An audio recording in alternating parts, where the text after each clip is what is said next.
যারা কোরআন দিয়ে কোরআন বিমুখতা অবলম্বন করে, কোরআন পড়ে না, কোরআন বুঝে না, কোরআন দিয়ে জীবন পরিচালনা করে না, তাদের অবস্থাটা কি হবে? আল্লাহ সুবহানাহু ওয়া তাআলা বলছেন, وَمَنْ أَعْرَضَ عَنْ ذِكْرِي فَإِنَّ لَهُ مَعِيشَةً ضَنكًا وَنَحْشُرُهُ يَوْمَ الْقِيَامَةِ أَعْمَى।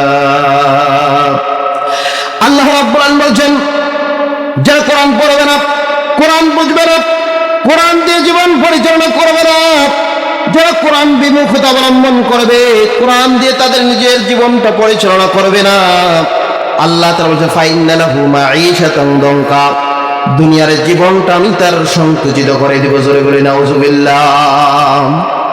সম্মানিত ভাইরা আমার, যারা কোরআন করবে না, কোরআন বুঝবে না, কোরআন দিয়ে নিজের জীবন পরিচালনা করবে না, এই সমস্ত ব্যক্তিরা দুনিয়ার জীবনে শান্তি পাবে না। আপনার টাকা থাকবে, ধন থাকবে, সম্পত্তি থাকবে, বাড়ি থাকবে, গাড়ি থাকবে, নারী থাকবে, সব কিছু থাকবে, কিন্তু আপনার অন্তরে শান্তি থাকবে না। বিভিন্ন ভাবে আপনি অশান্তির ভিতরে থাকবেন। দুনিয়ার জীবনটা আপনার সংকুচিত করে দেওয়া হবে। তিনটা শাস্তির কথা বলা হয়েছে।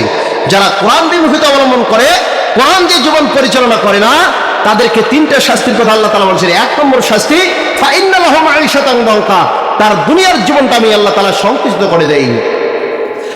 ওয়ানাহশুরুহু ইয়াওমাল কিয়ামাতি আ'মা, আমি আল্লাহ তাআলা এই সমস্ত ব্যক্তিদেরকে যারা দুনিয়ার ভিতরে কোরআন দিয়ে জীবন পরিচালনা করে নাই, কোরআন পড়ে নাই, কোরআন বুঝে নাই, এই সমস্ত ব্যক্তিদেরকে কিয়ামতের মাঠে আমি আল্লাহ তাআলা অন্ধ অবস্থায় উঠাবো।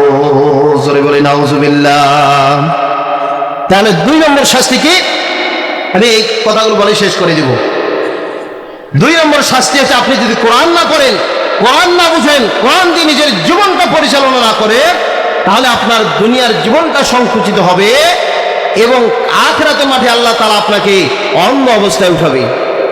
সম্মানিত ভাইরা আমার, যখন দুনিয়া আখিরাতের মাঠে কিয়ামতের ময়দানে আপনাকে অন্ধ অবস্থায় উঠানো হবে, তখন আল্লাহ তাআলাকে আপনি প্রশ্ন করবেন, ক্বালা রাব্বি লিমা হাশারতানি আ'মা, যে আল্লাহ তাআলা আজকে কেন আমাকে অন্ধ অবস্থায় উঠানো হলো? ওয়াকাদ কুনতু বাসীরা, অথচ তো আমি দুনিয়ার ভিতরে চক্ষুমান ছিলাম, আমি দেখতে পেয়েছিলাম, আজকে কেন দেখতে পাচ্ছি না? আল্লাহ তাআলাকে প্রশ্ন করবে। আল্লাহ রাব্বুল আলামিন বলেন, ক্বালা কাযালিকা আতাতকা আয়াতুনা ফানাসিতাহা ওয়া কাযালিকাল ইয়াওমা তুনসা। আল্লাহ রাব্বুল আলামিন বলেন, আমার কোরআনুল কারীম তোমার কাছে গিয়েছিল, আমার আয়াতগুলো তোমরা শুনতে পেয়েছিলে, আমার নিদর্শনগুলো তোমরা জানতে পেরেছিলে, জানার পরে যারা ভুলে গিয়েছিলে, মানো নাই, কোরআন বুঝো নাই, কোরআন পড়ো নাই, যেমনি করে আমার কোরআনটাকে তোমরা ভুলে গিয়েছো, আজকে কিয়ামতের ময়দানে আল্লাহ তাআলা তোমাকে ভুলে গেলাম। চলে গেলেন, নাউযুবিল্লাহ। তাহলে সম্মানিত ভাইরা আমার, এই তিনটা শাস্তির সম্মুখীন হওয়া লাগবে যারা কোরআন দিয়ে নিজের জীবন পরিচালনা করবে না, কোরআন পড়বে না, কোরআন বুঝবে না, নিজে আমল করবে না। যদি এই কাজগুলো না করেন, তাহলে অবশ্যই অবশ্যই এই তিনটার শাস্তির সম্মুখীন হবেন। হবেন কি হবেন না? তাহলে আমরা চাই, কারণ আল্লাহ তাআলা প্রত্যেক মুসলমানের উপর দ্বীন শিক্ষা করা কি করে দিয়েছেন? ফরজ করে দিয়েছেন। তালাবুল ইলমি ফারিদাতুন আলা কুল্লি মুসলিমিন, প্রত্যেক নর নারী, মুসলিম নর নারীর উপরে আল্লাহ তাআলা কোরআন কি করা, দ্বীন শিক্ষা করা ফরজ করে দিয়েছেন।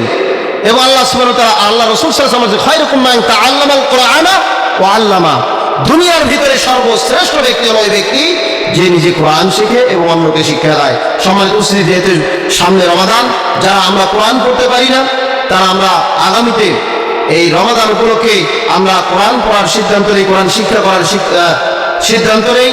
এবং যারা কোরআন পড়তে পারি কিন্তু সহিষ্ণুভাবে তিলাওয়াত করতে পারি না, তারা সহিষ্ণু করব এবং এই কোরআন পড়বই না, শুধু যারা পড়তে পারি তারা কোরআন বুঝবো এবং কোরআন বুঝে আমল করে নিজের ব্যক্তিগত, পারিবারিক, সামাজিক, রাষ্ট্রীয় জীবনের জন্য কোরআন চলে, কোরআন দিয়ে নিজের জীবনটা যেন আমরা পরিচালনা করতে পারি। আল্লাহ সুবহানাহু ওয়া তাআলা যেন সেই তৌফিক দান করেন। এই জন্য সকলে আল্লাহুম্মা আমিন। আখিরি দাওয়ানা আলহামদুলিল্লাহি রাব্বিল আলামিন। সুবহানাল্লাহ।